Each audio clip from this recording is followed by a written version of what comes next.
noite, eu vim aqui para fazer a memorização de hoje, e para o versículo de hoje eu escolhi Jeremias 31:25, e lá diz: Restaurarei o exausto e saciarei o enfraquecido. É um versículo curto, um versículo fácil de lembrar, é bom para tu pensar nele durante a semana, se estiver tendo uma semana de prova, uma semana corrida, uma semana ruim. Tu lembra que o Senhor te disse que Ele vai restaurar o exausto e saciar o enfraquecido. Olá pessoal! Hoje eu gostaria de iniciar o nosso estudo fazendo uma pergunta para vocês que está lá em Mateus capítulo 16, versículo 15. Essa passagem a gente já leu quando a gente iniciou a série Igreja, que é aquela passagem que aparece a palavra igreja na primeira vez nos evangelhos. E aí Jesus ele faz uma pergunta aos seus discípulos. Jesus pergunta para eles: quem vocês dizem que eu sou? E é essa pergunta que eu queria iniciar o nosso estudo. Para ficar mais claro para todos nós, eu queria perguntar para você que está aí assistindo esse vídeo: quem é Jesus para você? Muitas pessoas vão falar que Jesus foi um homem que nos deu muitos ensinamentos, que Jesus foi um homem bom, que Jesus foi um revolucionário da sua época, Jesus foi um mártir, Jesus foi um profeta. Vão ter muitas afirmações que vocês vão escutar as pessoas falando sobre quem é Jesus. Mas hoje eu gostaria de perguntar para vocês: quem é Jesus para vocês? Nas próximas semanas a gente vai estudar quem é Jesus e vamos ver o que a Bíblia diz a respeito de Jesus. E ela fala 4 afirmações: que Jesus é Deus, que Jesus é o Messias, que Jesus é o Criador e a 4ª afirmação, que Jesus se tornou um ser humano. E aí as afirmações elas vão exigir de nós uma resposta e elas vão nos ajudar a gente compreender melhor quem é Jesus e entender, aprender mais sobre ele. No estudo de hoje, a gente vai iniciar conversando um pouquinho sobre a primeira afirmação, que Jesus é Deus. A gente sabe que Jesus nasceu um dia, e isso é algo que dificilmente as pessoas questionam. Em geral, as pessoas acreditam que Jesus um dia nasceu, e a gente até comemora, uma data estabelecida lá em dezembro, o nascimento de Jesus. O que geralmente as pessoas questionam, a dúvida que vem à tona nesse período de dezembro, das comemorações, é se realmente Jesus era Deus. Como é que pode, é o questionamento, um Deus ter nascido de uma mulher? Mas na verdade, essa é a essência do Evangelho, de que Jesus era Deus. Inclusive a Bíblia ela vai trazer várias declarações, várias citações de que Jesus é Deus. E eu vou ler aqui algumas citações, na verdade eu não vou ler, eu vou citar, e eu peço que vocês leiam aí na Palavra de Deus, nas suas Bíblias. A primeira está lá em Tito, capítulo 2, versículo 13. É uma parte que Paulo ele diz que a gente deveria esperar a manifestação do nosso Deus. Em outra passagem, lá em Hebreus, capítulo 1, versículo 8, vai ter uma parte também que o próprio Deus Pai ele fala que Jesus é Deus. E tem outras passagens lá de Isaías, que são partes que eu gosto muito, que geralmente tocam o meu coração, que são passagens que diz que uma criança nasceria, e essa criança nasceria chamada de Emanuel, que quer dizer Deus está conosco. Isso está lá em Isaías capítulo 7, versículo 14. Essas passagens de Isaías, elas foram faladas muito tempo antes de Jesus nascer, lá no Antigo Testamento. E essa mesma criança, ela seria chamada, também, de Deus Poderoso ou Pai Eterno. Isso está lá em Isaías, capítulo 9, versículo 6. No estudo de hoje, a gente vai examinar a vida de Jesus, a gente vai ver o que ele fez e como que essas suas obras testificam que Jesus é Deus e o que ele diz também sobre si mesmo. A primeira passagem que a gente vai ler está lá em João, capítulo 10, do versículo 22 até o versículo 38. Só que eu não vou ler toda essa passagem porque eu não quero que esse vídeo fique muito longo para vocês e fique cansativo. Mas eu peço que vocês realmente leiam essa passagem toda aí na casa de vocês e inclusive todos os outros versículos que vão começar a aparecer aqui, tá? Porque certamente Deus quer falar muito com vocês por sua palavra. E vai ser bem melhor vocês lendo, conhecendo os detalhes do texto, do que somente eu falando, tá? Então vamos ler só alguns versículos. Diz assim, lá no versículo 24, Jesus aqui estava caminhando no pátio do templo e aí algumas pessoas do povo fazem uma pergunta para ele. Versículo 24. Então o povo se ajuntou em volta dele e perguntou: até quando você vai nos deixar em dúvida? Diga com franqueza, você é ou não é o Messias? Aqui Messias significa ungido. Eu não vou me deter muito aqui na explicação do que é Messias, porque é o assunto do nosso próximo estudo, do estudo da semana que vem. Mas seria um redentor prometido por Deus, que iria remir o povo de Israel e iria trazer para a sociedade paz, justiça, liberdade. Enfim, aí continuando, Jesus responde. Aí Jesus respondeu no versículo 25. Eu já disse, mas vocês não acreditaram. As obras que eu faço pelo poder do nome do meu Pai falam sobre mim, mas vocês não creem porque não são minhas ovelhas. Então aqui Jesus estava falando que ele era filho de Deus. E aí as pessoas ficaram super irritadas com isso, e inclusive até pegaram em pedras para atirar sobre Jesus. Pois é, vocês vão ler isso aqui no texto. E aí Jesus ele vai responder lá no versículo 32 dessa parte. No versículo 32 está escrito assim. E ele disse, eu fiz diante de vocês muitas coisas boas que o Pai me mandou fazer. Por qual delas vocês querem me matar?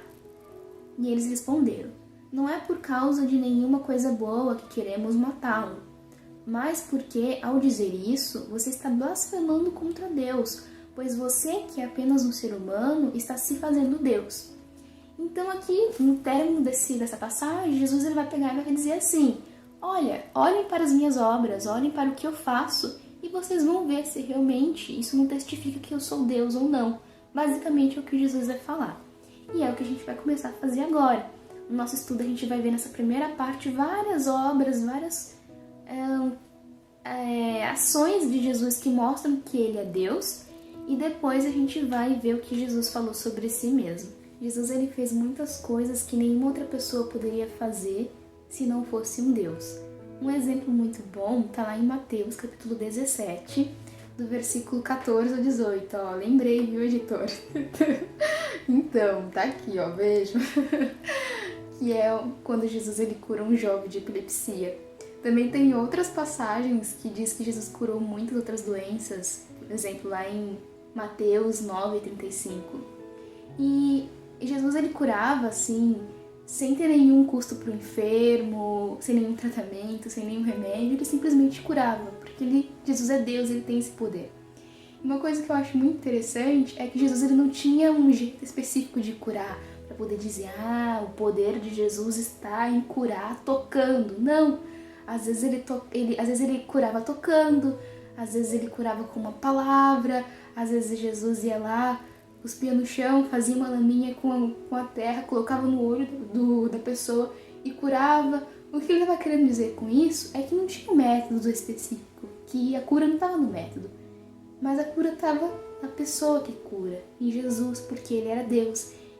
E isso é uma das primeiras obras que testificam que ele é Deus. E Jesus também tinha poder sobre este mundo, sobre a natureza, sobre os animais, sobre os elementos.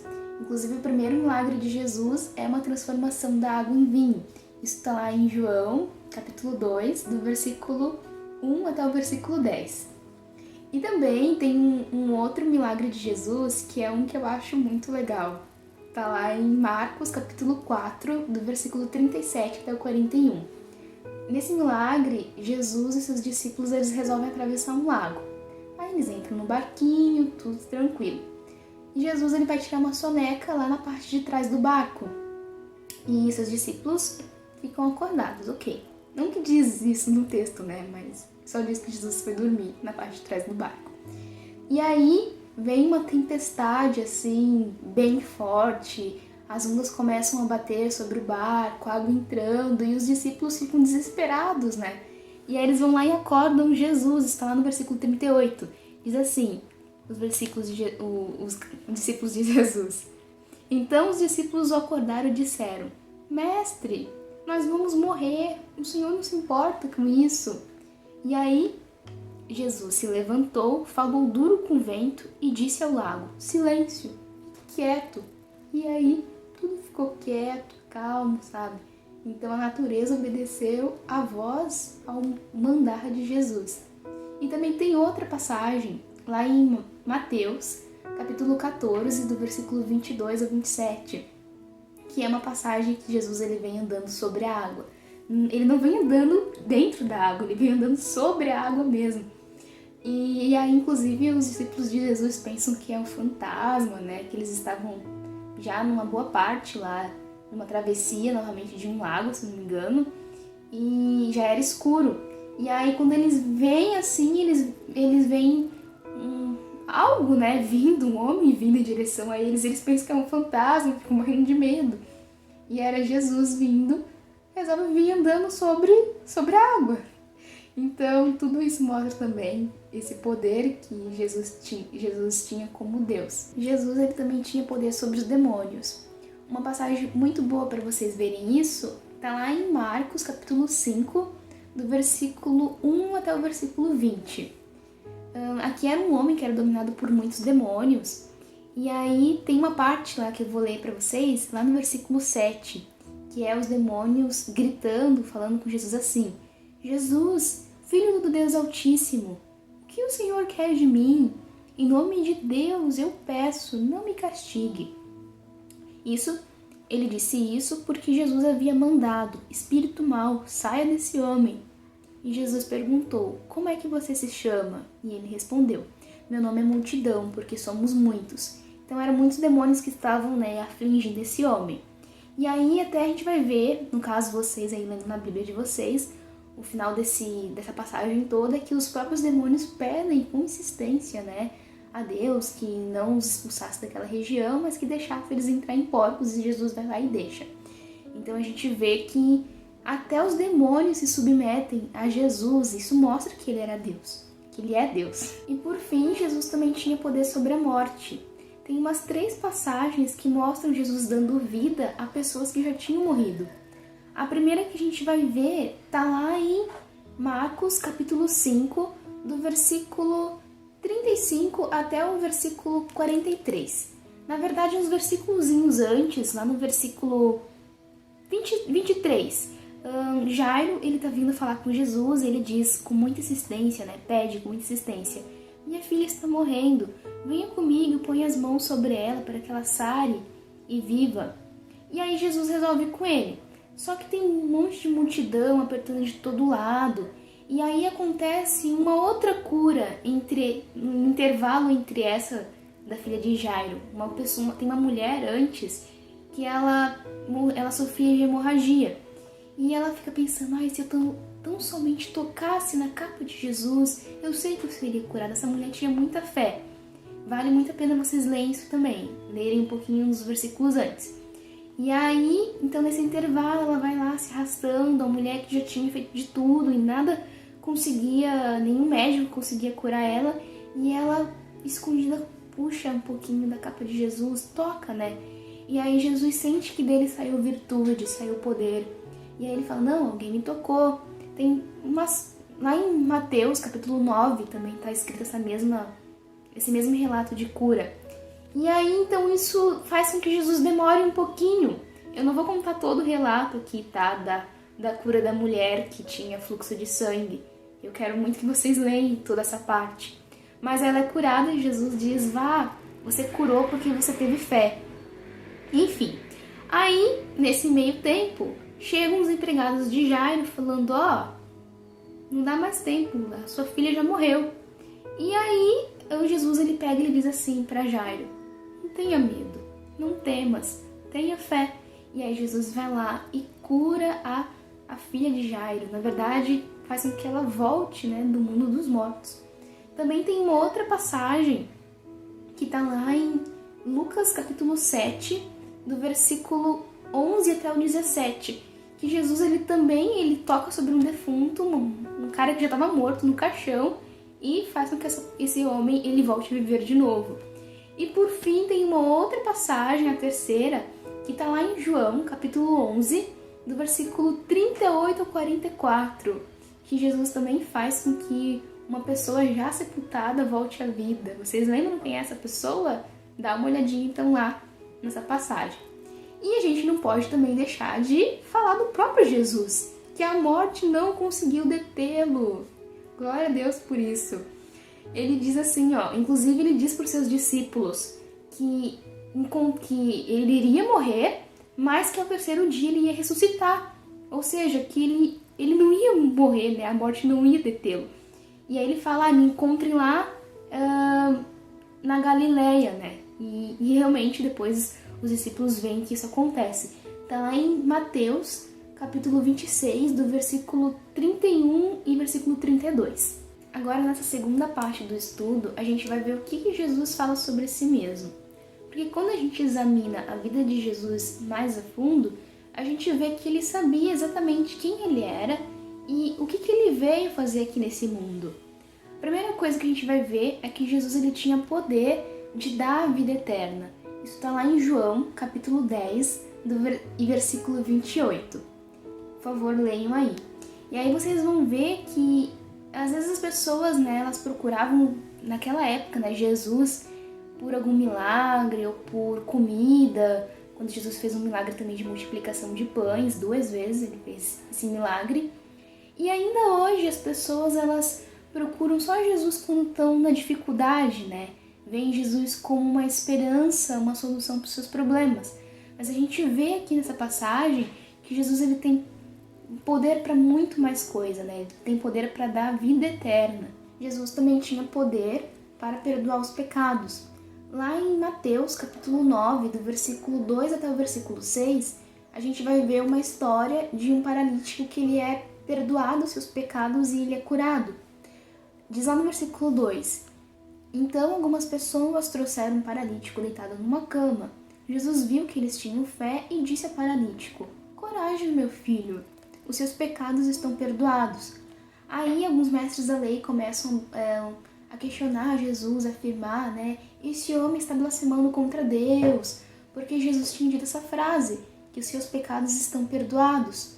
E aí Jesus, para poder mostrar que ele realmente tinha o poder de perdoar os pecados, ele efetua a cura desse paralítico, mais adiante nessa passagem.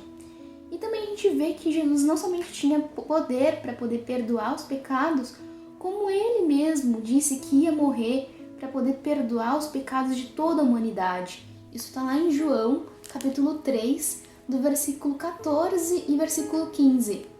E Jesus ele sabia, né, que o seu propósito divino era a morte, para que as pessoas que crescem em Jesus, que crescem que ele morreu na cruz, né, por nós, tivessem a vida eterna. Então, para concluir o nosso estudo, a gente viu lá em João 10, versículo 30, que Jesus diz, eu e o Pai somos um. Então, ele estava dizendo que ele é Deus. Mas, como naquela época, muitas pessoas não queriam acreditar que ele era Deus, inclusive, como eu contei para vocês, pessoas pegarem pedras para poder atirar sobre Jesus, e elas estavam prontas para poder aceitar Jesus como um profeta, como um mestre, mas não como Deus. E nos dias de hoje também é assim. Às vezes as pessoas elas estão prontas para aceitar Jesus como um homem que nos ensinou coisas boas. Um homem que existiu no passado, que trouxe ensinamentos de paz para a humanidade, mas não que Jesus é Deus. Só que a palavra do Senhor, Jesus mesmo, por sua obra e pelo que ele disse, ele não nos dá essa opção de ficar em cima do muro. Ou a gente acredita que Jesus é Deus e tem uma resposta diante disso, ou simplesmente não acredita. Agora, se você acredita que ele é Deus, isso exige de nós um posicionamento. Não, ok, Jesus é Deus. E ok, sabe? Não é bem assim. Isso nos exige, então, uma reverência a Jesus, que é Deus. E o que significa reverência? Significa adorar, temer, respeitar. E como é que a gente faz isso, então, Lari? A gente pode adorar, temer, reverenciar, né? Respeitar a Jesus quando a gente reverencia o seu nome. Então a gente não vai chamar Jesus de JC ou Jesus de Mano, sabe? Porque ele não é isso, Jesus é Deus. Também a gente vai, né, reverenciar a sua obra. Não digo só os seus milagres, mas eu digo o que ele fez por nós, que morreu em nosso lugar e para poder nos dar essa vida eterna. Então a gente vai ter um respeito pelo que Jesus fez por nós, porque a gente entende que se ele não tivesse feito isso por nós, a gente não teria essa oportunidade de salvação. E por fim, a gente vai reverenciar a sua palavra. Como é que é isso? A gente vai aceitar os ensinamentos que Jesus nos ensinou, vai buscar segui-los, e essa palavra aqui, a palavra do Senhor, a gente vai reverenciá-la, tornando essa palavra como algo que norteia as nossas vidas.